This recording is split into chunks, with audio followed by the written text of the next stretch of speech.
Hello everyone, good morning, good afternoon, good evening to everyone present on that side. I will again welcome each and everyone on the same platform as you all know that of the Live Physics VK channel.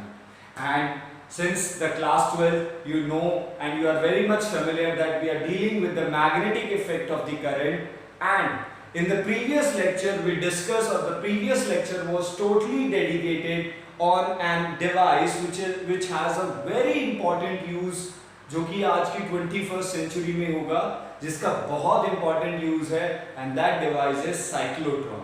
Yes, definitely you heard it right that this cyclotron has very much important impact on this 21st century. आज की century पे बहुत ज़्यादा असर डाल रहा है ये, और ये बहुत इंपॉर्टेंट है. But how you will get to know, जैसे जैसे हम लोग, जैसे मैंने आपको पहले कहा था, physics chapter or whatever be the things that we are dealing in the physics are like a storyline.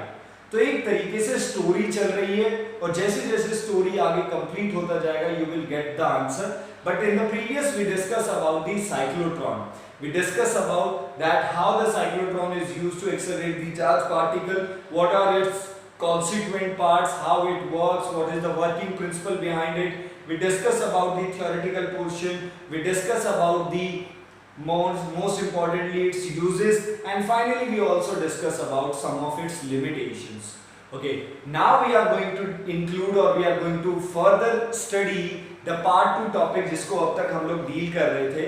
तो अब तक पार्ट 2 में चल क्या रहा था, प्लीज एक बार उस चीज को पहले क्लियर आउट करते हैं.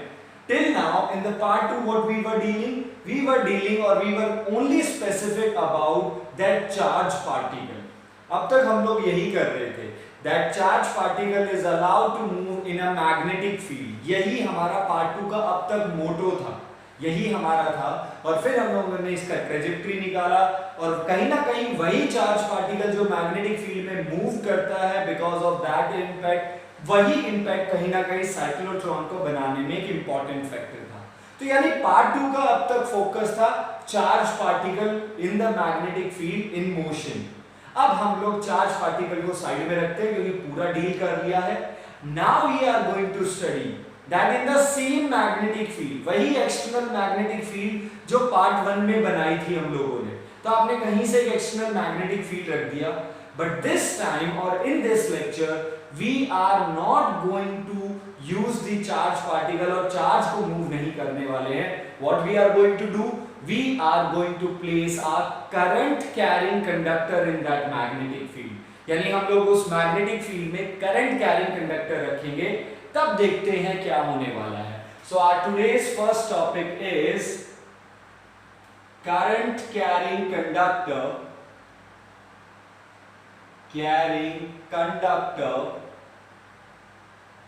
in magnetic field, in external magnetic field which is uniform in nature. so basically चलिए पहले theoretically और logically सोचते हैं. जैसे हमने चार्ज को पहले theoretically और logically सोचा, तो हमारे पास एक magnetic field है. definitely let's suppose I have taken a uniform magnetic field. in that magnetic field मैंने एक current carrying conductor रख दिया. I place a conductor, I place a wire, means definitely conductor है तो एक wire use कर लिया which allow the flow of current, और through that wire current flow कर रहा है. तो एक current carrying wire और एक current carrying conductor को आपने magnetic field में रख दिया, external magnetic field. तो क्या होने वाला है? तो basically चलिए theoretically पे बात करते हैं. वन मैग्नेटिक फील्ड एक्सटर्नल है और एक और मैग्नेटिक फील्ड होगा. अब मैं इसे थोड़ा क्विक करता हूं क्योंकि हम लोगों ने इस पे ज्यादा टाइम लगा चुके हैं. सो दूसरा मैग्नेटिक फील्ड कहां से आएगा? Because of that current carrying conductor जो ओरिस्टेड ने बताया था, और जिसके फॉर्मूले हमें किसने दिए थे, जिसका फॉर्मूला हमें बायट-सैवर्ट ने दिया था. वहां से फिर आगे जाके हमें मैग्नेटिक फील्ड के बहुत सारे फॉर्मूले मिले, बट ऑल those were जो हम लोगों ने डिस्कस किया, those all are the magnetic field due to current carrying conductor. तो एक मैग्नेटिक फील्ड इस करंट कैरिंग कंडक्टर की वजह से बनेगी डेफिनेटली, क्योंकि करंट है तो उसके चारों तरफ मैग्नेटिक फील्ड है, और एक मैग्नेटिक फील्ड हम लोग ऑलरेडी प्रोवाइड करवा रहे हैं. फिर वही बात, इन अ गिवन रीजन अब आपके पास 2 मैग्नेटिक फील्ड्स हैं, और अगर एक ही रीजन में 2 मैग्नेटिक फील्ड है तो डेफिनेटली कोई ना कोई इफेक्ट तो होने वाला है, यानी फोर्स तो लगने ही वाला है। So what is going to happen, चलिए इसे अगर ओवरव्यू में क्लियर करें, so what is going to happen, तो हमारे पास क्लियर हो चुका है concept that whenever the current carrying conductor is going to place in a uniform magnetic field, that wire or that conductor is going to experience the force. क्यों, वो हम लोगों ने बात कर लिया। चलिए उस फोर्स का एक्सप्रेशन निकालते हैं। So before that let us consider a uniform magnetic field B. So let's suppose मैंने कंसीडर कर लिया कि हमारे पास एक यूनिफॉर्म मैग्नेटिक फील्ड है जो कि आपका लेफ्ट से राइट जा रहा है। Okay, so in this uniform magnetic field, so uniform है, so they are would be represented by the parallel lines. In that uniform magnetic field I place a wire named as AB. तो उस magnetic field में हम लोगों ने AB wire use किया, having the length small l. So definitely wire है तो उसका कुछ ना कुछ लेंथ होगा. So we have taken a wire, straight wire of length L which carries the current capital I. जो कि कितना करंट कैरी कर रहा है, कैपिटल I करंट कैरी कर रहा है, and that wire makes angle theta with the magnetic field. तो हमने उस वायर को मैग्नेटिक फील्ड के साथ थीटा एंगल पे रख दिया. Now what is going to happen? तो ये बात तो क्लियर है. If a current carrying wire is being placed in a uniform magnetic field, that wire is going to experience the force. चलिए एक बार मैं इस वायर को डिफरेंट कलर से यूज कर लेता हूँ so that आज क्योंकि डिस्टिंग्विशन होना बहुत जरूरी है तो इसलिए प्लीज आप सेपरेट कलर यूज कर रहा हूँ. Okay, so now we have wire point A and we have another point B. हमारे पास AB वायर है which carries the current of capital I. तो जिसके पास capital I amount of current है. So what is the language? That let us consider a uniform magnetic field. Let us consider a uniform magnetic field B vector. Okay, जिसका particular direction होगा and a straight conductor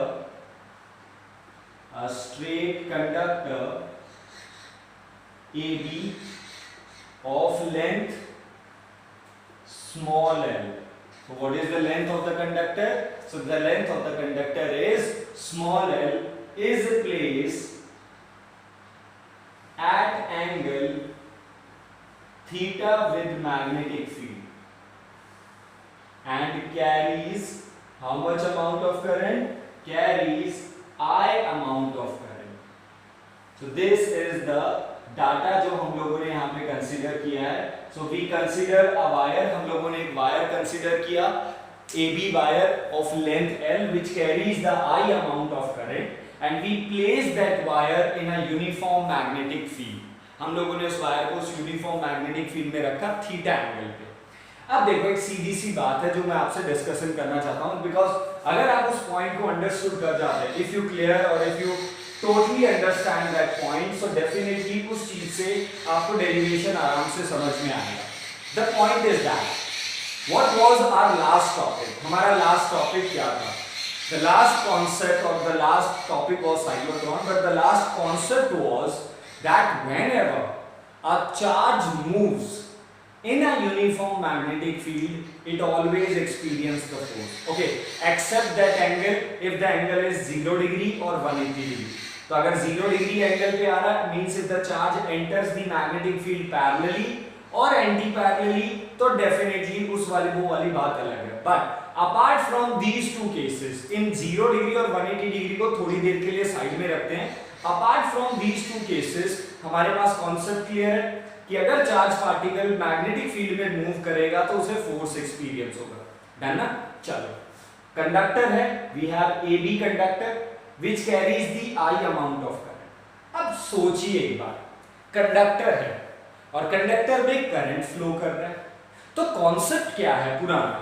current का concept क्या है कि अगर आपका conductor में current flow कर रहा है, if the current is flowing from A to B, हम लोगों ने डायरेक्शन लिया है, तो कंडक्टर में अगर करंट A से B जा रहा है तो डेफिनेटली इलेक्ट्रॉन्स मूव कर रहे होंगे, क्योंकि जब इलेक्ट्रॉन्स मूव करेंगे, जब चार्जेस फ्लो करेंगे तभी तो करंट बनता है. So concept was clear. यानी आज वाले टॉपिक में भी कॉन्सेप्ट वही अप्लाई होगा जो हमारा प्रीवियस कॉन्सेप्ट था, बस इस बार नजरिया अलग होगा। पॉइंट इज दैट कि पहले क्या था, इंडिविजुअल चार्ज मूव कर रहा था, भाई एक प्रोटॉन आ रहा है, एक इलेक्ट्रॉन, अल्फा पार्टिकल, कुछ भी हो सकता था। बट आज क्या है, आज मूव कर रहे हैं इलेक्ट्रॉन्स बेसिकली। क्यों? क्योंकि कंडक्टर है और कंडक्टर में करंट फ्लो करने के लिए केवल नेगेटिव चार्ज पार्टिकल ही भी मूव हो सकते हैं, तो प्रोटॉन तो मूव होगा नहीं, तो यानी केवल इलेक्ट्रॉन मूव होगा। और ये भी हमें मालूम है कि इलेक्ट्रॉन की डायरेक्शन, इलेक्ट्रॉन का जो मूव करने का वेलोसिटी है उसकी जो डायरेक्शन है, और इलेक्ट्रॉन की उस वेलोसिटी को क्या बुलाते हैं, what we call that velocity, जब कंडक्टर में करंट फ्लो करता है, ड्रिफ्ट वेलोसिटी। यानी इलेक्ट्रॉन की ड्रिफ्ट वेलोसिटी की डायरेक्शन हमेशा करंट के अपोजिट होती है। ये तो हम जानते हैं कि अगर इलेक्ट्रॉन करंट ए से बी जा रहा है तो डेफिनेटली इलेक्ट्रॉन बी से ए आ रहा होगा।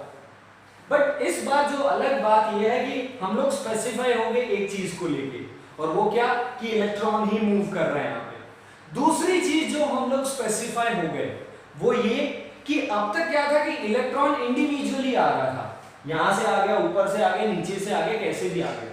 इस बार क्या है कि एक इंडिविजुअल इलेक्ट्रॉन नहीं है, पहला बात। दूसरा बात ये हो गया कि इंडिविजुअल एक इलेक्ट्रॉन तो होगा नहीं, ऐसा तो नहीं है कि कंडक्टर में केवल एक ही इलेक्ट्रॉन जा रहा है। सेकेंडली पॉइंट कि उस इलेक्ट्रॉन को अब एक गाइडेड पाथ मिल गया है, और वो पाथ क्या है कि वो कंडक्टर के थ्रू जाएगा। तो ये एक और पॉइंट है जो अलग है। बस बाकी पुराना कॉन्सेप्ट वही है, कंडक्टर में करंट है तो डेफिनेटली चार्ज फ्लो कर रहे हैं। अब चार्ज फ्लो कर रहा है मैग्नेटिक फील्ड में तो फोर्स तो एक्सपीरियंस होगा। बस बात यहाँ पे एक है कि यहाँ पे इलेक्ट्रॉन फ्लो कर रहा है, पहली बात एक जो चीज कंफर्म हुई है। दूसरी बात, वन सिंगल इलेक्ट्रॉन नहीं होगा, definitely more than one electrons, बहुत ज्यादा नंबर ऑफ इलेक्ट्रॉन्स मूव करते हैं। एंड नंबर 3 बात कि यहाँ पे इलेक्ट्रॉन उस वायर के थ्रू जाएगा, तो एक गाइडेड रास्ता मिल गया आपको। यानी अब आपका इलेक्ट्रॉन केवल कंडक्टर के थ्रू मूव करेगा A टू B, और सॉरी करंट A से B जा रहा है तो इलेक्ट्रॉन B से A जाएगा, और वो जो B से A है वो डिस्टेंस कितना है, L। यानी यहाँ पे electron L amount of distance को कवर करेगा। तो ये कुछ 3 पॉइंट्स हैं जो यहाँ पे थोड़े से मॉडिफाइड हुए हैं, अदरवाइज लॉजिक तो वही है। तो डेफिनेटली अगर कंडक्टर में से करंट फ्लो कर रहा है तो चार्जेस फ्लो कर रहे होंगे, और वो चार्ज कौन है, इलेक्ट्रॉन, और उस इलेक्ट्रॉन को फोर्स भी एक्सपीरियंस होगा। तो let us assume one thing, let small n, what is the small n stands for, small n stands for number density of electron.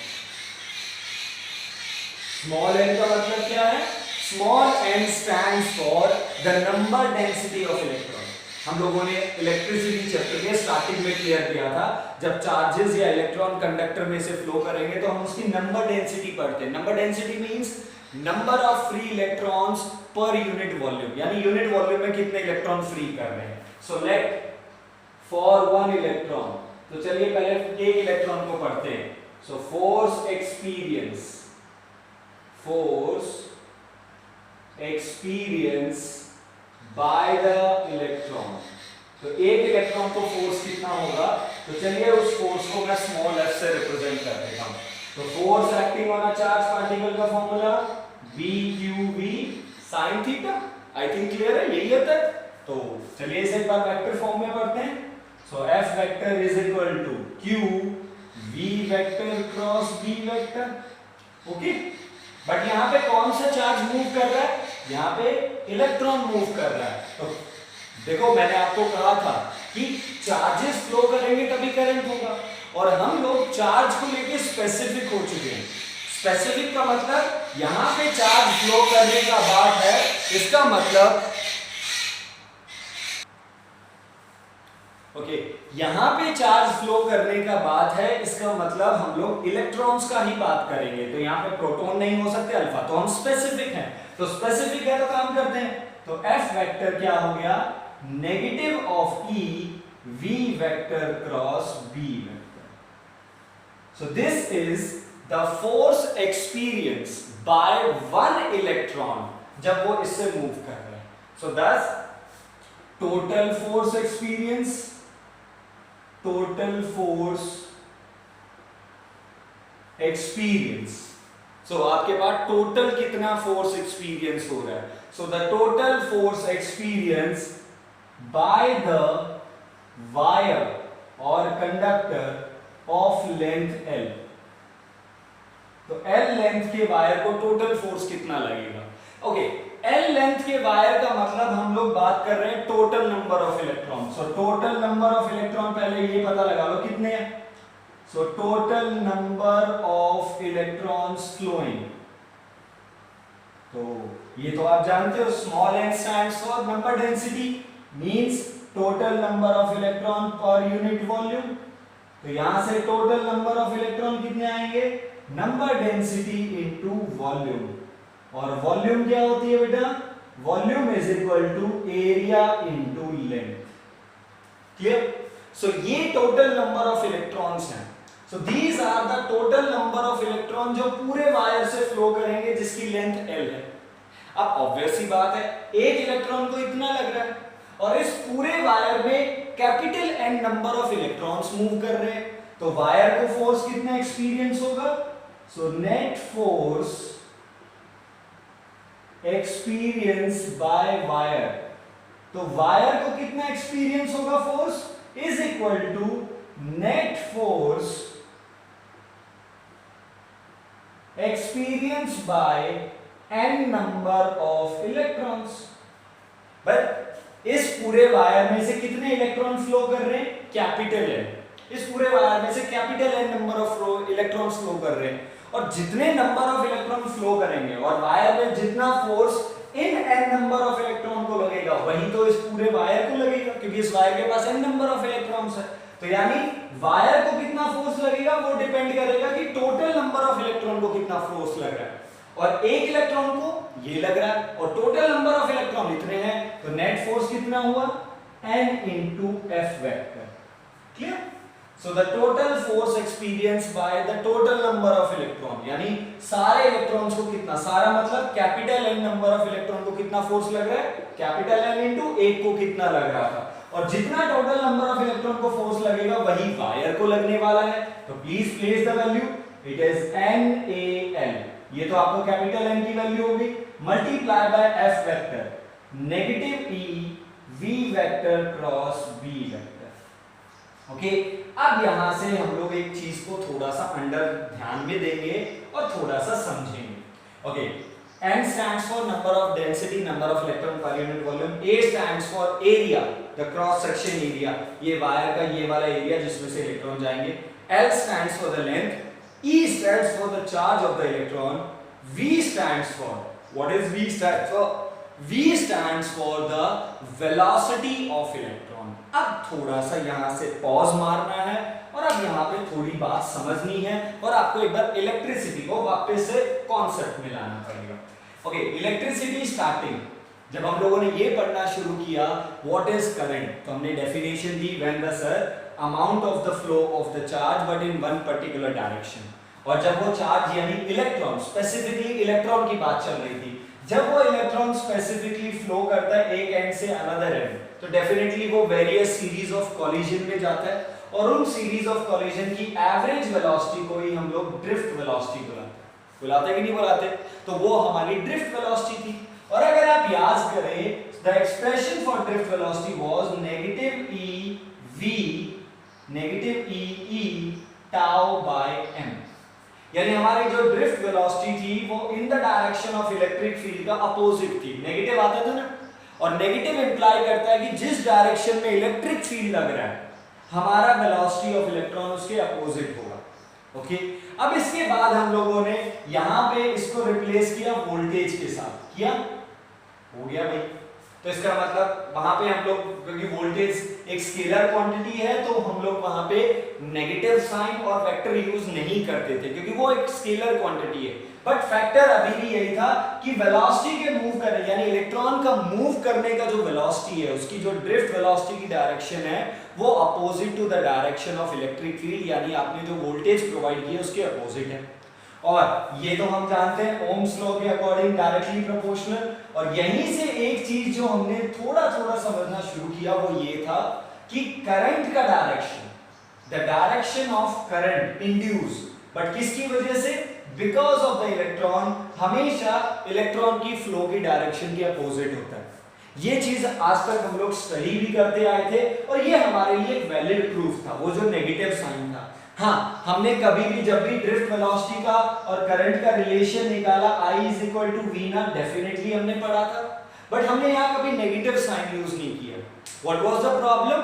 The problem was drift velocity तो vector quantity है, but charge scalar one है, but उसका negative sign use होता है जो कि उसके character को दिखाता है, और वही कैरेक्टर ये इंप्लाई करता है कि वेलोसिटी और करंट की डायरेक्शन अपोजिट है।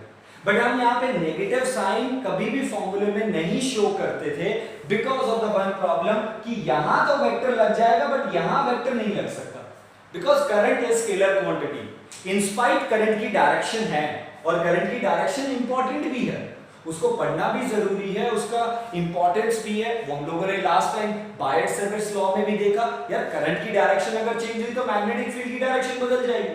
यानी मैग्नेटिक फील्ड एक वेक्टर क्वांटिटी है, बट एक ऐसी क्वांटिटी जिसकी डायरेक्शन क्या होगी वो डिपेंड करता है करंट की डायरेक्शन पे, बट उसे हम लोग कभी भी क्या नहीं बता पाए, उसे हम लोग कभी भी वेक्टर नहीं बोल पाए। क्यों? क्योंकि करंट इंस्पाइट डायरेक्शन स्केलर है, क्योंकि वेक्टर एडिशन को नहीं लेता। बट एक इंपॉर्टेंट बात कि वेलोसिटी की डायरेक्शन, बट स्पेसिफिकली किसकी वेलोसिटी? इलेक्ट्रॉन की वेलोसिटी की डायरेक्शन करंट के अपोजिट होती है। इलेक्ट्रॉन की बात कर रहा हूं, रैंडम चार्ज की बात नहीं कर रहा हूं, ओके? जिसे हम लोग वेलोसिटी वेक्टर लेते थे, यहां पे ये ड्रिफ्ट वेलोसिटी है, ये इलेक्ट्रॉन की क्या है? Drift velocity. चलो मैं लिख देता हूं यहाँ पे, क्योंकि स्पेसिफिक मैंने आपको पहले ही बताया था, क्योंकि हम लोग इस टॉपिक में स्पेसिफिक हो गए हैं कि करंट थ्रू द कंडक्टर, और कंडक्टर से करंट जा रहा है, इसका मतलब डेफिनेटली इलेक्ट्रॉन ही होगा, और अगर इलेक्ट्रॉन है और उसकी वेलोसिटी है तो उसे ड्रिफ्ट ही बोलेंगे। तो ये हो गई।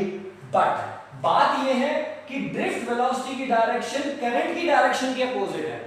किसकी डायरेक्शन के? करंट की। अब करंट को तो वेक्टर नहीं ले सकते, तो करंट को वेक्टर नहीं ले सकते, तो हम लोगों ने करंट की जगह पे वेक्टर क्वांटिटी हमेशा किसको दिखाना शुरू कर दिया? लेंथ को एज अ वेक्टर क्वांटिटी दिखाना शुरू कर दिया। किसको? लेंथ को। और हमारे पास एक कंक्लूजन निकला कि लेंथ वेक्टर का डायरेक्शन हमेशा नेगेटिव ऑफ ड्रिफ्ट वेलोसिटी की डायरेक्शन के होगा। ये बहुत इंपॉर्टेंट पॉइंट है जो कि आपके पुराने सारे लॉजिक्स को यूज करके यहाँ पे बनाया है, बट जिसका होना बहुत जरूरी है, समझना जरूरी है बुक्स में, okay? Because books never speaks, books बोलती नहीं है, ओके? बहुत ज्यादा उसके अंदर हिडन नॉलेज होता है, बट वो आपको स्पीक करके समझाती नहीं है। अगर आप समझते हो तो वो बहुत कुछ बोलती है, और अगर आप केवल रीड करते हो तो आपको लगता है कि बुक्स कुछ बोल ही नहीं रही है। तो इसलिए प्लीज मैं यहाँ पे ट्राई कर रहा हूं that length vector is equal to negative of drift velocity vector, यानी लेंथ वेक्टर की डायरेक्शन कहाँ होगी? जहां पे करंट की डायरेक्शन है। तो L vector is always along I। इस बात को भी याद रखना कि लेंथ वेक्टर हमेशा करंट की डायरेक्शन में होगा, और करंट ड्रिफ्ट वेलोसिटी के अपोजिट है, बट उसे वेक्टर नहीं दिखा सकते, इसलिए लेंथ वेक्टर को यूज किया गया था। ओके, सो नेट फोर्स क्या आया? NaE। ओके, ड्रिफ्ट वेलोसिटी को बाहर ले लेता हूं और लेंथ को अंदर वेक्टर में ले लेता हूं। तो लेंथ वेक्टर और ड्रिफ्ट वेलोसिटी की डायरेक्शन को लेके बात कर रहे हैं, okay? In terms of direction पे बात कर रहा हूं मैं, मैग्नीट्यूड नहीं। आप लोग इसे ये ना समझे कि sir you are talking about magnitude, I am talking in terms of direction. Please मैं पहले और स्पेसिफाई कर देता हूं, यहां पे इज इक्वल टू, यानी मैं डायरेक्शन को लेके वेक्टर पे बात कर रहा हूं, ओके? तो आप इसे ये ना समझे कि लेंथ वेक्टर और ड्रिफ्ट वेलोसिटी की वैल्यू सेम है, ओके? इस बात को भी क्लियर करता हूं। तो अगर ये है तो इसका मतलब ड्रिफ्ट वेलोसिटी को बाहर ले लेते हैं और लेंथ वेक्टर को अंदर ले लेते हैं, ओके? ड्रिफ्ट वेलोसिटी का मैग्नीट्यूड बाहर ले लिया और लेंथ वेक्टर को अंदर ले लिया क्रॉस प्रोडक्ट में, ओके? वो कम्यूटेटिव प्रॉपर्टी होती है ना आपकी, कम्यूटेटिव एंड एसोसिएटिव प्रॉपर्टी। तो इसका मतलब, ओके, कम्यूटेटिव नहीं है बट एसोसिएटिव प्रॉपर्टी, आप अंदर जाके उसे क्रॉस प्रोडक्ट कर सकते हो। ए क्रॉस ब्रैकेट में बी क्रॉस सी, तो यानी ए क्रॉस बी को पहले कर लो और सी को बाद में कर लो। तो मैंने लेंथ वेक्टर को अंदर ले लिया, ड्रिफ्ट वेलोसिटी को नेगेटिव साइन इसलिए हटा दिया क्योंकि जब अंदर लेंथ वेक्टर गया तो यानी वो उसके अपोजिट डायरेक्शन में था, तो वो नेगेटिव ये दिखा रहा है कि वो डायरेक्शन है। तो यहाँ पे नेगेटिव साइन केवल डायरेक्शन समझाने के लिए था कि लेंथ वेक्टर की डायरेक्शन इलेक्ट्रॉन की वेलोसिटी की डायरेक्शन के अपोजिट है, और लेंथ वेक्टर की डायरेक्शन क्या है, जो करंट की डायरेक्शन है। यानी कॉन्सेप्ट वही है फिर से कि करंट का डायरेक्शन ड्रिफ्ट वेलोसिटी के अपोजिट है। और ये क्या है भाई, v ना। तो प्लीज ये मैंने आपको समझाया था, तो मैं यहां से रब कर रहा हूं so that it would not be any confusion part, and it would B since v e n a is always equal to magnitude v I, so f vector is equal to I L vector cross b vector. This is the force experienced by the current carrying conductor in a magnetic field. Done है।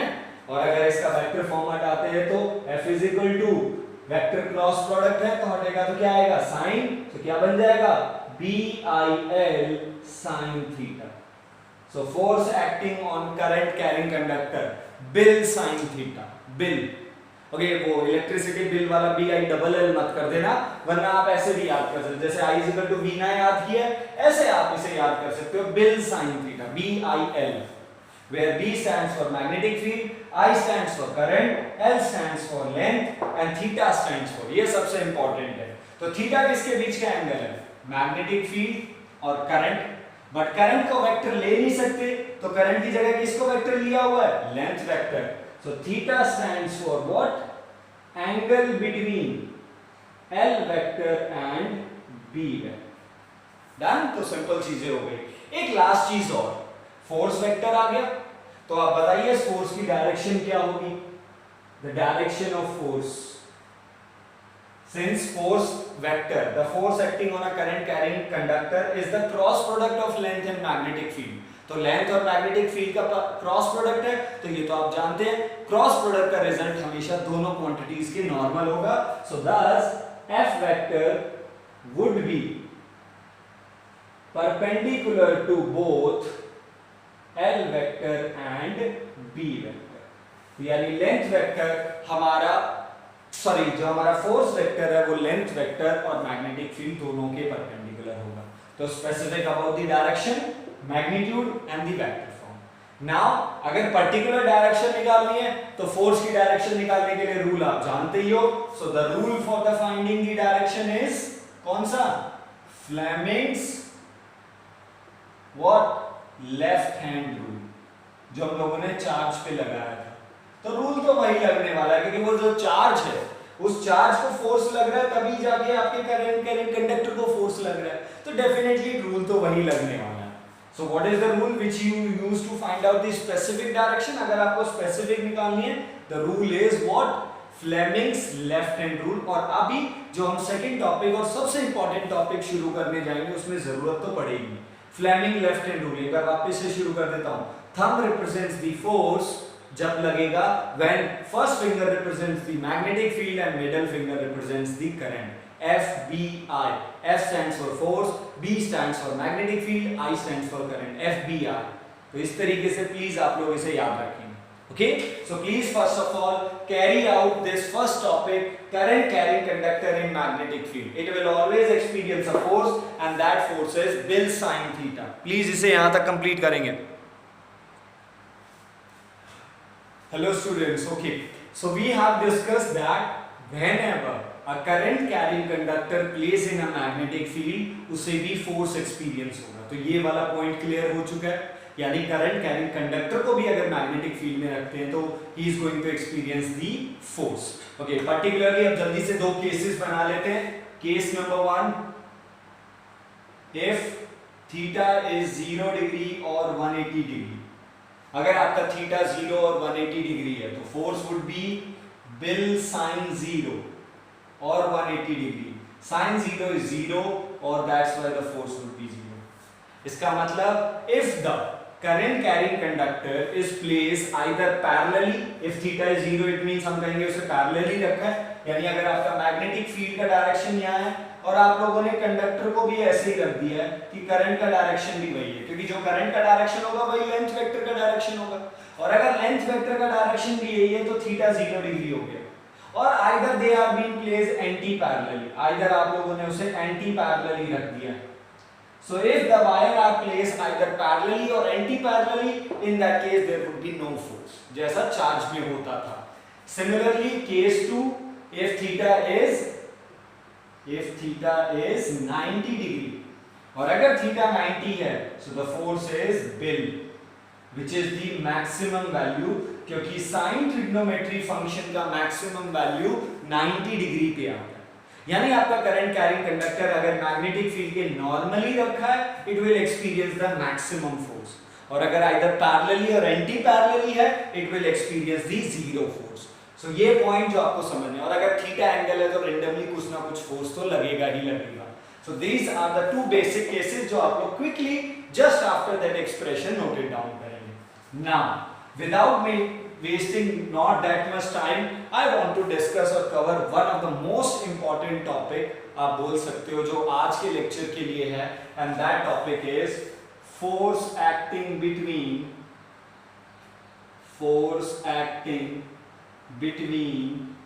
two parallel wires.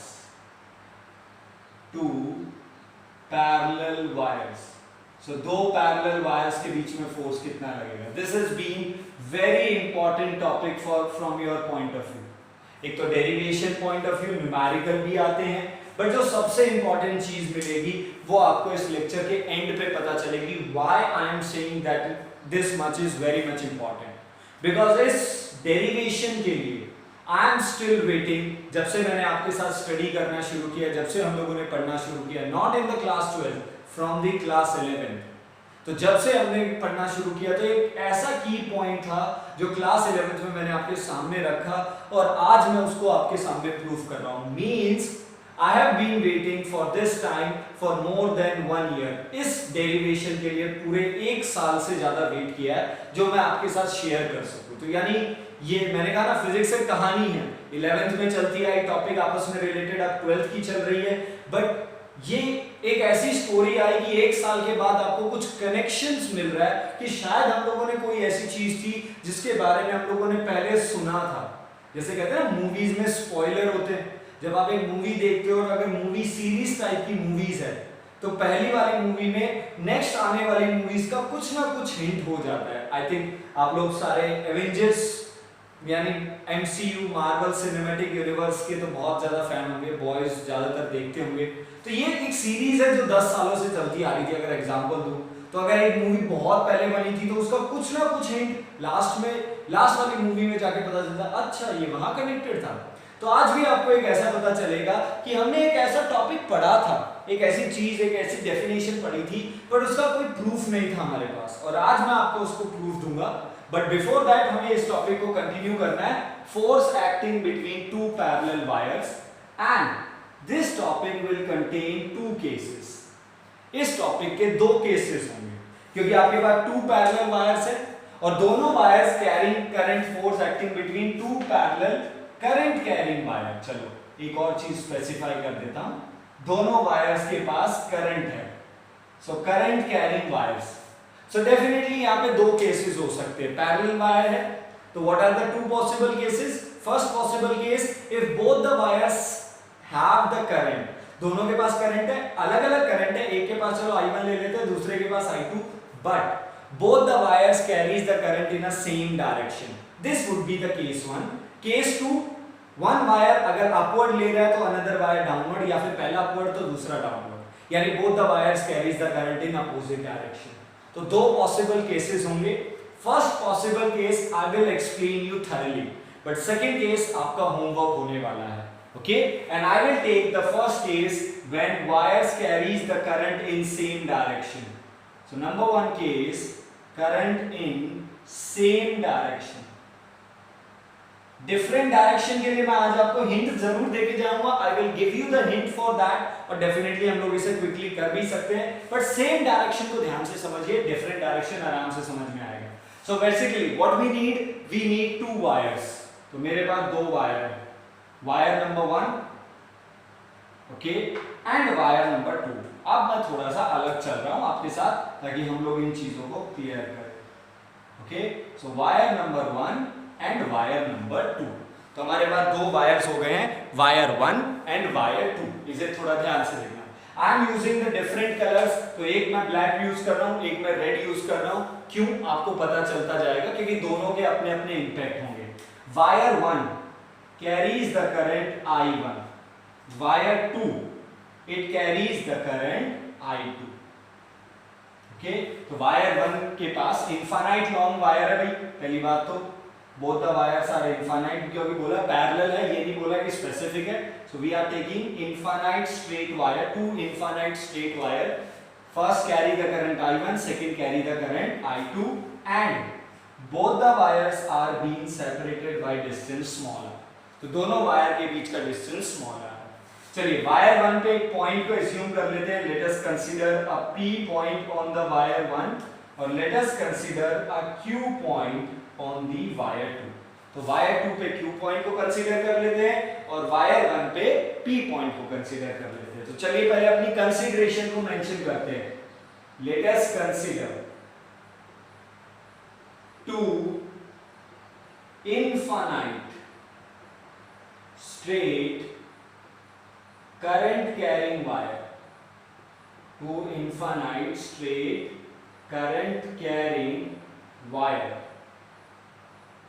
having current I1 and I2, तो दोनों के पास current कितना है I1 and I2 and separated by distance small r in air। Okay, तो दोनों के बीच में मीडियम क्या है, in between both the vires the medium is air. Okay, तो यानी हमारी परमिएबिलिटी म्यू नॉट कोई मीडियम नहीं है, तो हमने एयर और वैक्यूम पे ही काम किया है। तो लेट्स स्टार्ट वर्किंग। तो पहली बात तो समझिए होगा क्या, होगा ये कि सिंस बोथ द वायर्स, जो दोनों के दोनों वायर्स हैं, दोनों के पास करंट है, तो एक बार पहले इसे थ्योरेटिकली समझने का कोशिश कीजिए। वायर 1 इसके पास खुद का करंट है, देखो पहले वायर 1 के पास खुद का करंट है, तो वायर 1 के पास खुद का करंट है, तो इसकी वजह से इसके चारों तरफ खुद की मैग्नेटिक फील्ड होगी अकॉर्डिंग टू ओरिएस्टेड। ओके, तो अगर वायर 1 के चारों तरफ खुद का मैग्नेटिक फील्ड है, तो 1 की मैग्नेटिक फील्ड में सेकंड वाला वायर है यानी Q पॉइंट है। ओके, एक पॉइंट मैं आपको क्लियर कर देना चाहता हूं जो मैंने आपसे एक बार डिस्कस किया था कि please for the numerical practice go to the lecture 3 of the 10th class. जब हम लोगों ने बायट-सेवर्ट्स के न्यूमेरिकल प्रैक्टिस करने शुरू किए थे, तो लेक्चर 3 पे जाने को कहा था और वहां पे एक इंपॉर्टेंट की पॉइंट था और उस की पॉइंट को मैं आज मेंशन कर रहा हूं। सो हम लोगों ने बायट-सेवर्ट्स में मैग्नेटिक फील्ड के फॉर्मूले निकालने सीखे। dB = mu naught by 4 pi I dl sin theta by r², सीखा हम लोगों ने। And by using that formula हम लोगों ने वेरियस मैग्नेटिक फील्ड के अलग-अलग कंडीशन पे निकाले। बट अब मैं एक बार छोटी सी बात करता हूं, ये dl वेक्टर था, ये आपका p पॉइंट और ये आपका r वेक्टर और ये एंगल थीटा। व्हाट हैपेंस, क्या हो अगर ये p पॉइंट शिफ्ट होके वायर के ऊपर ही आ जाए? What will be happen if the p point is on the wire, जिसके पास खुद का करंट I था, यानी एक वायर है जिसका करंट I है और जो पॉइंट जिसपे हमें मैग्नेटिक फील्ड निकालना था उसे हम P लेते थे अब तक बायट में, और वो पॉइंट हमने वायर के ऊपर ही ले लिया। तो अब इस P पॉइंट का dl से डिस्टेंस तो r वेक्टर हो गया, बट r वेक्टर इधर है और लेंथ वेक्टर भी इधर है, तो थीटा कितना डिग्री हो गया? 0। और अगर थीटा 0 है तो बायट-सेवर्ट्स अगर अप्लाई करें sin 0 0, तो मैग्नेटिक फील्ड कितनी होगी? 0। तो इंपॉर्टेंट की पॉइंट क्या था जो वहां पे क्लियर था, और एक बार वापस से बता रहा हूं that the magnetic field on the axis of wire is 0, यानी वायर की एक्सिस पे मैग्नेटिक फील्ड हमेशा 0 होगी। अगर आपने इसे प्रिसाइजली पढ़ा था तो डेफिनेटली आप लोगों ने इसे नोट डाउन किया होगा on the margin, but by mistake अगर किसी ने नोट डाउन नहीं किया है प्लीज इस बात को यहाँ पे मेंशन कर लीजिए और पीछे जाके भी लिख लीजिए कि अगर आपका पॉइंट वायर के ऊपर है तो उस वायर का मैग्नेटिक फील्ड उस पॉइंट पे 0 होगा। यानी सीधी सी बात है कि अगर कोई करंट कैरिंग कंडक्टर है, if there is a current carrying conductor, तो हम क्या बोलते हैं? Due to the current carrying conductor there is a magnetic field around it, यानी मैग्नेटिक फील्ड उसके चारों तरफ है, तो उसके चारों तरफ मैग्नेटिक फील्ड है, लेफ्ट राइट सब जगह, बट उसके ऊपर मतलब on the axis of the wire, wire के ऊपर ही मैग्नेटिक फील्ड नहीं होगा। ये वैसा ही है ना जैसे हिंदी में आता है एक मुहावरा है आई थिंक, और मुहावरा वो है दिया तले अंधेरा आई थिंक, कि दीपक के नीचे खुद अंधेरा होता है, वो सबको लाइट देता है। दीपक एक एग्जांपल है ना, जैसे तो टॉर वो आपका कैंडल है चाहे कुछ भी है, तो अगर आप उसे बर्न करते हैं जलाते हैं तो चारों तरफ तो लाइट देगा बट खुद के नीचे अंधेरा रहेगा। ये वही वाला बात है कि ये करंट कैरिंग कंडक्टर लाइक अ दिया तले अंधेरा का जैसा है, कि मतलब वो चारों तरफ मैग्नेटिक फील्ड रखेगा, इधर इनवर्ड है आउटवर्ड है वो डायरेक्शन बात की बात है, बट अगर वो पी पॉइंट उस वायर के ऊपर ही है तो वायर के ऊपर कोई मैग्नेटिक फील्ड नहीं है। यानी अगर हम मैग्नेटिक कंपास को वायर के ऊपर या वायर की एक्सिस पे रखें, जैसे वायर है और वायर की एक्सिस के सामने रखें, तो आपको कोई मैग्नेटिक फील्ड एक्सपीरियंस नहीं होगा। इस बात को आपको याद रखना है, ठीक है? तो ये बात हम ध्यान में रखेंगे और इसे प्लीज नोट डाउन कर लेना। तो थ्योरेटिकली समझते हैं, फर्स्ट वायर है तो फर्स्ट वायर के पास करंट है। अब फर्स्ट वायर के पास करंट है तो दो पॉइंट है, एक पॉइंट P फर्स्ट वायर का, एक Q पॉइंट। तो अब देखिए फर्स्ट की वजह से मैग्नेटिक फील्ड किस पर लगेगी, तो फर्स्ट की वजह से मैग्नेटिक फील्ड P पे तो नहीं लगेगी, दिया तले अंधेरा तो खुद पे तो लगाएगा नहीं, तो वो लगाएगा Q पे।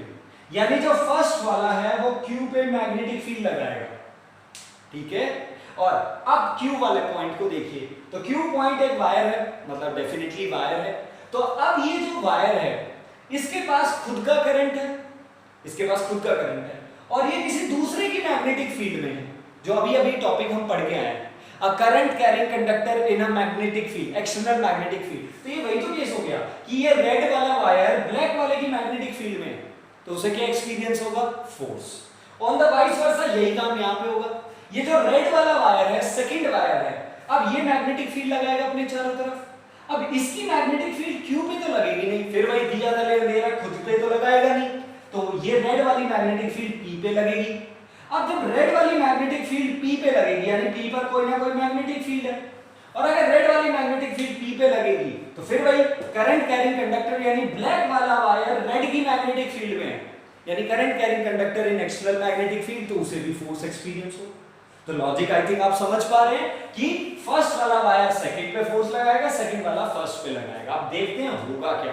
तो चलिए एक बार स्टार्ट करते हैं। चलो पहले फर्स्ट की वजह से सेकंड पे, सबसे पहले क्या निकालें, magnetic field at Q due to first wire. पहले वायर की वजह से 2 पे कितनी मैग्नेटिक फील्ड लगेगी, ओके? तो फर्स्ट वायर की मैग्नेटिक फील्ड को क्या नाम दे दें, V1। तो देखो फर्स्ट की वजह से Q पे मैग्नेटिक फील्ड निकालनी है, तो थोड़ी देर के लिए सेकंड वायर को भूल जाइए। तो ये क्या है, it is a infinite wire जिसके पास I1 करंट है और आपका P पॉइंट R डिस्टेंस पे दूर है। ये तो वही केस हो गया। कौन सा case, magnetic field due to infinite wire. और मैग्नेटिक फील्ड यानी ये ब्लैक वाला वायर Q पे मैग्नेटिक फील्ड कितनी लगाएगा, V1 is equal to mu not I1। Please ध्यान में रखना किसकी मैग्नेटिक फील्ड है, ये सबसे इंपॉर्टेंट है। तो इसकी मैग्नेटिक फील्ड है तो डेफिनेटली इसका करंट है mu naught I1 divided by 2 pi R। Done. और अगर इस Q पॉइंट पे मैग्नेटिक फील्ड की डायरेक्शन निकाले तो लगाओ, करंट को अगर इसके चारों तरफ घुमाएं, I1 करंट की बात कर रहे हैं, I2 को थोड़ी देर के लिए भूल जाओ, इसकी मैग्नेटिक फील्ड है, इसकी मैग्नेटिक फील्ड इस पे लगा रहे हैं, तो Q पॉइंट पे I2 खुद की तो मैग्नेटिक फील्ड लगाएगा नहीं, तो इसकी लगेगी। अगर इसको इसके चारों तरफ रोटेट करते हैं, so it would be clockwise और anti clockwise, it would be clockwise, और क्लॉकवाइज मींस साउथ पोल और साउथ पोल मींस इनवर्ड, यानी ये मैग्नेटिक फील्ड कैसी होगी, इनवर्ड। यानी Q पॉइंट पे मैग्नेटिक फील्ड इनवर्ड लग रही है, और जैसी Q पॉइंट पे लग रही है ऐसे पूरे वायर पे इनवर्ड लगेगी। तो ध्यान से, मैग्नेटिक फील्ड किसका है, मैग्नेटिक फील्ड ब्लैक वाले वायर का है। तो मैंने ब्लैक पेन से यूज किया, और मैं आपसे सजेस्ट और आपसे रिक्वेस्ट भी करूंगा कि जब आप इस डायग्राम को डील करें तो please black and red pen को यूज कर ले, या फिर ब्लैक एंड ब्लू को यूज कर ले, कोई दो डिफरेंट कलर यूज कर लो, ताकि टीचर, एग्जामिनर और मोस्ट इंपॉर्टेंटली आपको समझने में आसानी रहे कि किसकी मैग्नेटिक फील्ड कहां लगी। तो ये किसकी मैग्नेटिक फील्ड है, फर्स्ट की मैग्नेटिक फील्ड है जो कि सेकंड पे लग रही है। अब सेकंड वायर को देखो, तो सेकंड वायर कौन सा केस हो गया, current carrying conductor in magnetic field, external magnetic field, यानी रेड वाला वायर ब्लैक की मैग्नेटिक फील्ड में है तो उसे क्या एक्सपीरियंस होगा? फोर्स। तो फोर्स किसको एक्सपीरियंस हो रहा है? फोर्स रेड वाले वायर को हो रहा है, तो मैं यहां पे रेड से यूज कर रहा हूं। Force experience by wire number 2, sorry wire 2 को कितना फोर्स एक्सपीरियंस होगा? तो रेड, तो वायर 2 के फोर्स को क्या नाम देते हैं? F2। तो फोर्स का फॉर्मूला BIL, बट किसकी मैग्नेटिक फील्ड में? एक्सटर्नल, यानी उसके ऊपर मैग्नेटिक फील्ड लग रही है फर्स्ट की, तो मैग्नेटिक फील्ड है फर्स्ट की। ओके, करंट खुद का ऑब्वियसली बात है, BI का मतलब होता है current carry by the conductor जिस पे फोर्स लग रहा है, तो इसके पास करंट है I2। Okay, L stands for the length. और बात आई थीटा की, तो यहां पे थीटा कितना डिग्री होने वाला है? तो theta is going to be 90 degree. Theta कितना होगा? Theta would be 90 degree. Magnetic field अंदर है और करंट ऊपर जा रहा है, तो जहां पे करंट है वहीं लेंथ वेक्टर और मैग्नेटिक फील्ड इनवर्ट, तो theta 90। So this force acting per unit length, क्या निकाला हम लोगों ने? Force acting per unit length, per unit length. Why? क्योंकि वायर इनफाइनाइट है, तो अगर L इनफाइनाइट हो गया तो फोर्स भी इनफाइनाइट हो गया, तो हम लोग पूरे वायर का नहीं निकालेंगे, हम लोग उस वायर की यूनिट लेंथ का फोर्स निकाल रहे हैं। तो यूनिट लेंथ यानी लेंथ 1 हो गई, तो आपका F2 क्या बना? Sorry, F2 it would be B1 and I2, B1 I2। तो और B1 कितना है? B1 is mu not I1 by 2 pi R। Okay, और I2 आपका एज इट इज था, सॉरी यार,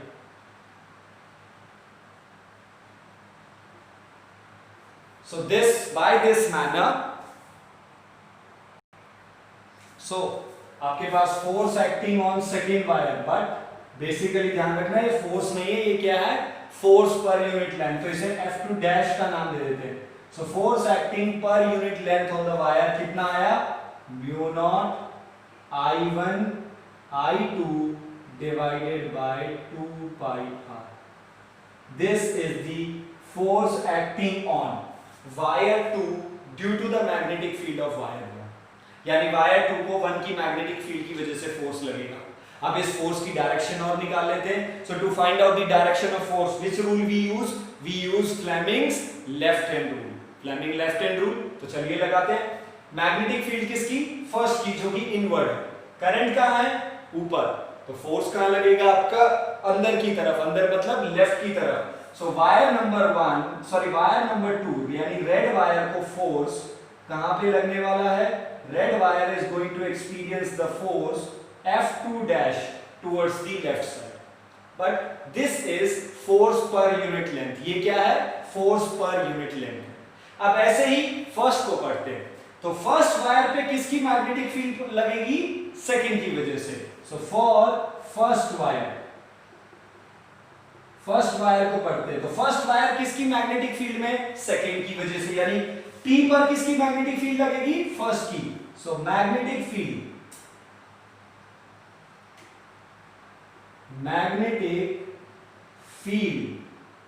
at P due to wire number 2।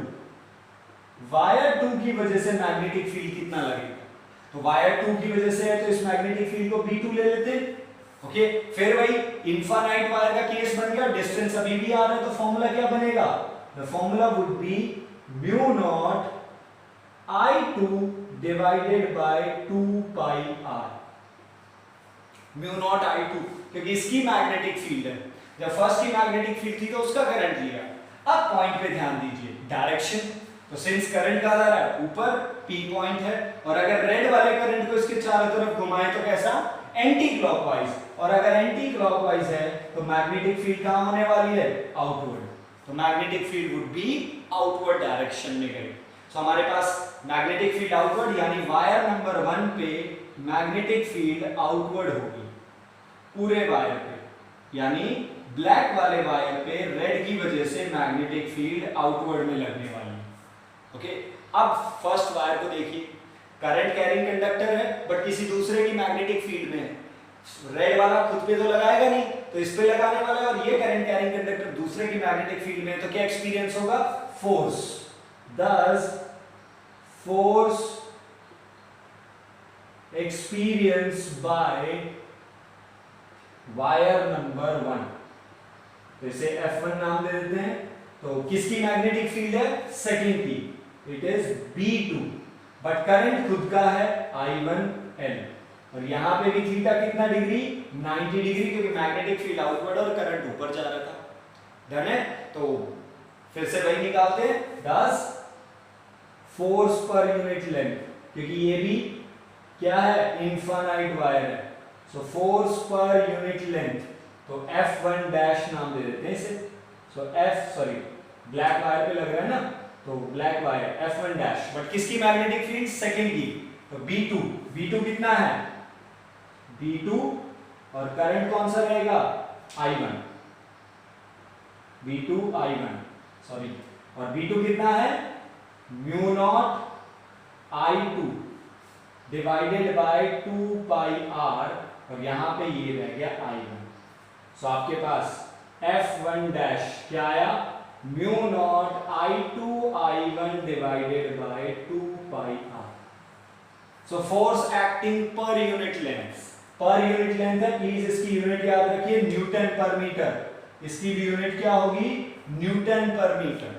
So the force acting per unit length, यानी इस वायर नंबर 1 में, यानी ब्लैक वायर पे unit length का एक फोर्स लगेगा, वो भी इतना।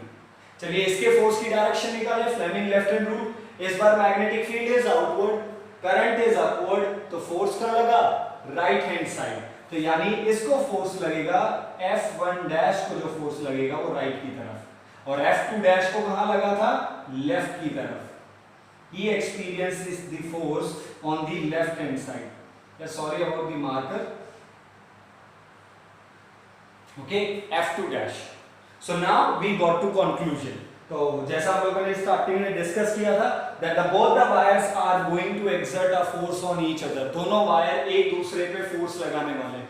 तो ब्लैक वाले ने रेड पे लगाया और रेड वाले ने ब्लैक पे लगाया फोर्स, और दोनों का फोर्स अगर आप मैग्नीट्यूडली देखिए, check this out, mu naught I1 I2 by 2 pi R, it is the force experienced by the red wire per unit length.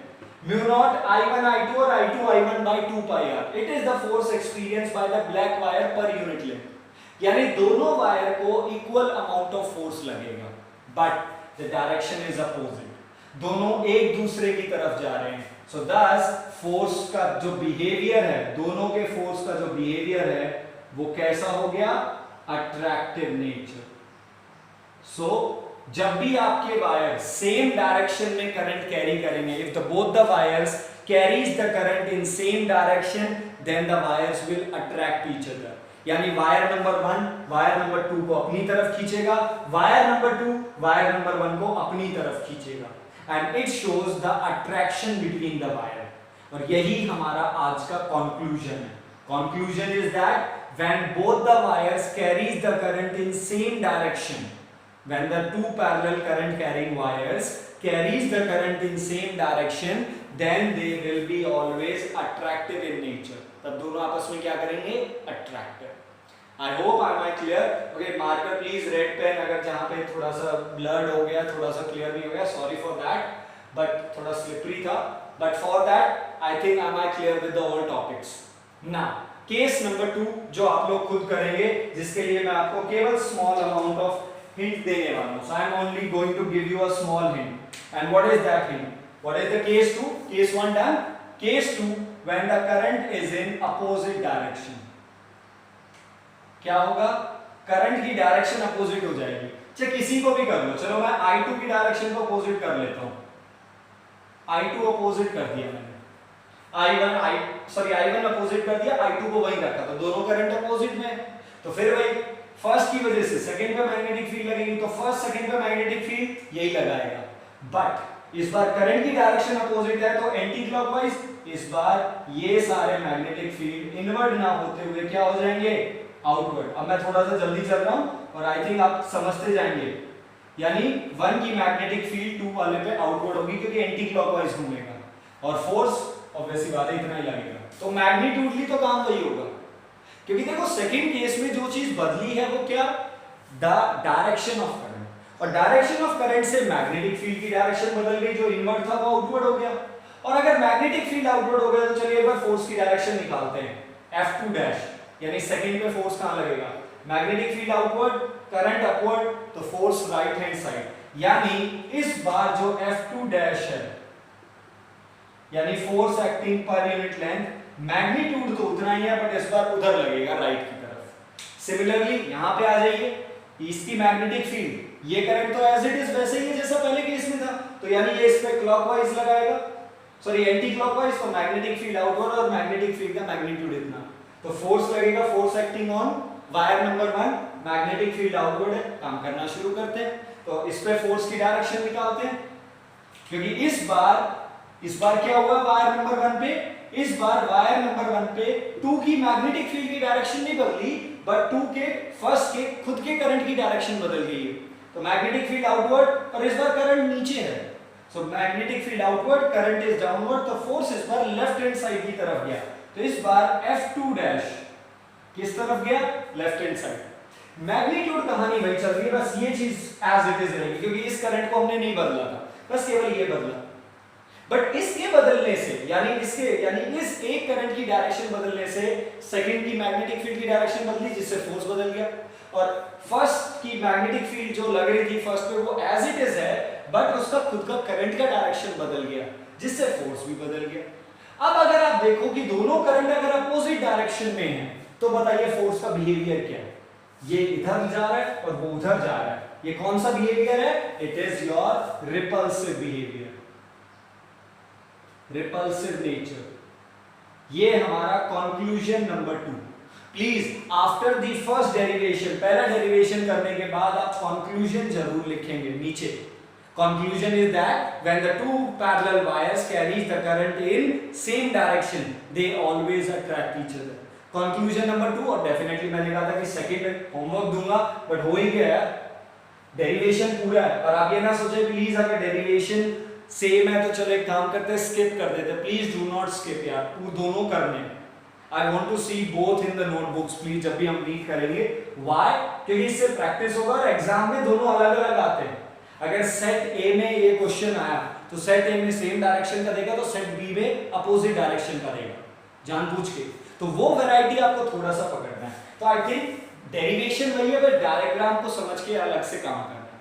What it? 2 pens को यूज कीजिए। ओके, डेरिवेशन में जरूरी नहीं 2 पेन यूज करने हैं, diagram में use कीजिए ताकि आपको समझ में आए। यहां मैंने जानबूझ के किया ताकि आपको समझ में आए कि जब रेड वाले पे फोर्स की बात हो रही है तो ब्लैक वाले की मैग्नेटिक फील्ड और रेड वाले का खुद का करंट, जब ब्लैक वाले पे फोर्स की बात हो रही है तो रेड की मैग्नेटिक फील्ड और खुद का करंट ब्लैक वाले का। तो ये ब्लैक एंड रेड मैंने कॉम्बिनेशन इसलिए यूज किया ताकि अंडरस्टैंडिंग पार्ट आसानी हो जाए।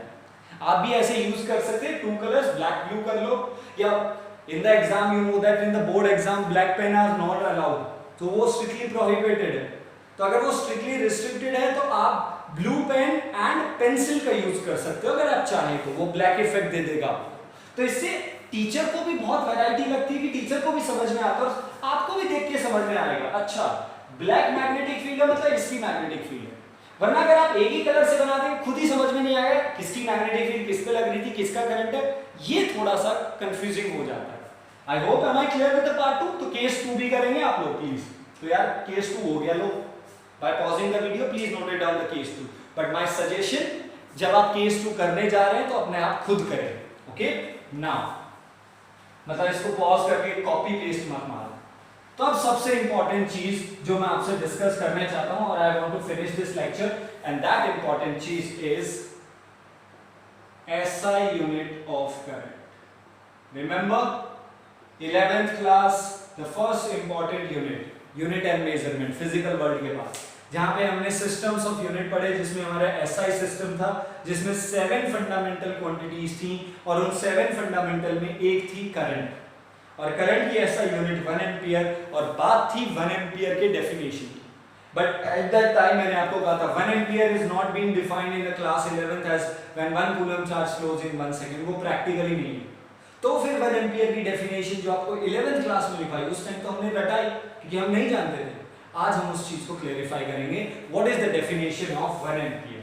सो we have two wires, so force acting per unit length between the two parallel wires कितना लगता है? force acting per unit length mu naught I1 I2 by 2 pi r. Okay, this is the formula which is not specific about any of the wire, क्योंकि ये चीज तो clear हो गई, चाहे करंट सेम डायरेक्शन में हो, चाहे करंट अपोजिट डायरेक्शन में हो, चाहे फोर्स फर्स्ट वाले वायर पे हो, चाहे फोर्स सेकंड वाले वायर पे हो, उस फोर्स का फॉर्मूला तो वही है। यानी फोर्स मैग्नीट्यूडली तो उतना ही लगने वाला है। तो फोर्स पर यूनिट लेंथ दो पैरेलल वायर में कितना लगता है? Mu naught I1 I2 by 2 pi r। तो अब एक केस बनाते हैं, if I1 is equal to I2, I1 is equal to I2, इसे I ले लेते हैं, R is equal to 1 metre ले लेते हैं, okay, and F is equal to, इस बात पे ध्यान देना, F is equal to 2 pi into 10 की power -7 newton per metre. Please unit पे ध्यान देना, ये newton per metre because it is force per unit है। अब अगर ये कंडीशन हो तो क्या होगा? F डैश की वैल्यू रखें 10, F डैश कितना है? 2 pi into 10 की पावर -7, म्यू नॉट कितना होता है? 4 pi into 10 की power -7 I into I divided by 2 pi, sorry not the pi, my mistake please, it is 2 into 10 की power -7, 2 pi और r कितना लिया? 1 metre. Okay, when you try to solve this, pi cancel with the pi, 2 2s are 4, 2 cancel with the 2 and 10 की power -7 with the -7, तो I square is equal to 1 और I is equal to 1 ampere. Okay, plus minus 1 होता है but negative 1 है, यानी -1 current, क्योंकि वो vector quantity नहीं है तो माइनस नहीं आएगा। सो I की वैल्यू कितनी आई? 1 एम्पियर। तो I यानी करंट, करंट को 1 एम्पियर कब बुला सकते हो?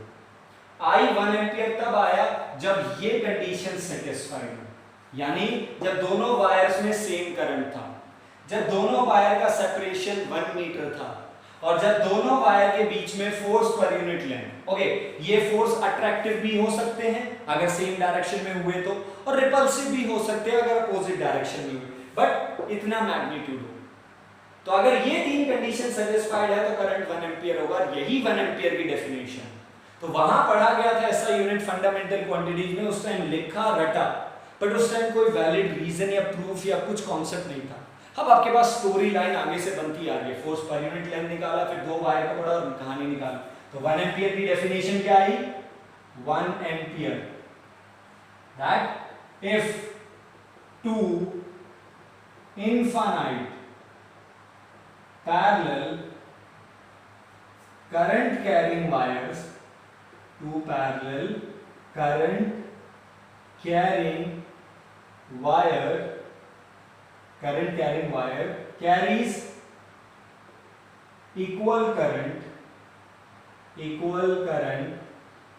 either in same direction और opposite भी हो सकता है, उससे कोई फर्क नहीं पड़ता, same or opposite direction, if they are separated by 1 meter, अगर आपने उसे 1 मीटर का सेपरेशन रखा है, and they either attract or either repel in air, क्योंकि एयर में कर रहे हैं ना, so they either attract or they either repel in air with force per unit length by 2 into 10 की पावर -7 न्यूटन पर मीटर।